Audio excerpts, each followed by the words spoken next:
So let me take us from a biblical standpoint now. Okay. Let's look back at Jesus and the perseverance he had to have to go to the cross for us, right? Oh yeah. I've often heard it said that if I was the only person on earth, Jesus would have still went to that cross and died for me. And I believe that with all my heart. Agreed. Yeah. Now, but think about everything he went through, right? From the moment he was born until the time that he ascends back into heaven on the day of Pentecost. There's a perseverance there throughout his ministry. And he goes through ridicule. He's ridiculed, he's made fun of, he's probably spit at.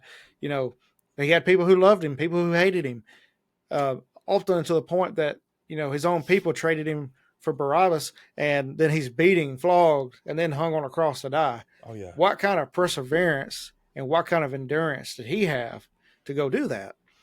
When I think about it, my stuff seems pale. It kind of pales in comparison to what he's done for us Oh yeah, on dude. that cross.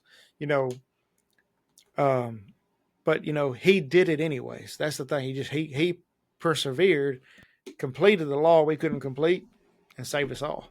He gave us an example to follow and how to live life. I mean, he was God, but he was also 100% man. He was 100% God, 100% man, living as man in the form of a man that is God, which is it's crazy. People are like, explain that.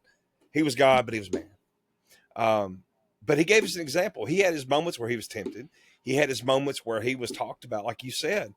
He had his moment where he flipped some tables and pulled the whip out and laid the smack down. Uh, there's a time and season Absolutely. for everything, but he had a steadfast as a perseverance to keep going because he had a goal that he had to reach, and that goal was what? To save us. Yes, sir.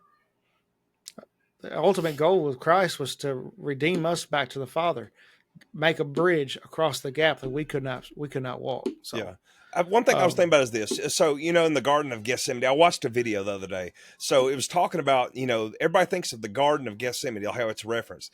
Gethsemane was actually the press in the cave in that area. Somebody said, I don't know if this is 100% true. I'm just going by what somebody said, but they were talking about, we know he was in torment. He was in anguish.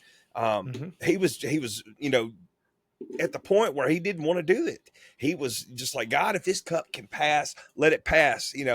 Any other way this can be accomplished besides me giving up my life. I mean, it's not fun facing things that hurt. It's not fun facing things that are going to, stop our life and our pleasure and our enjoyment of things.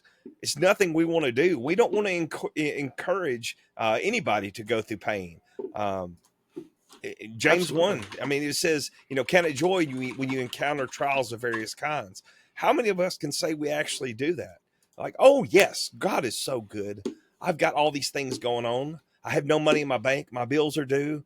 How am I going to pay it? Oh, thank you, Lord, for this. I mean, how many of us can say we can do that? Man, I fail every time on that one. Right.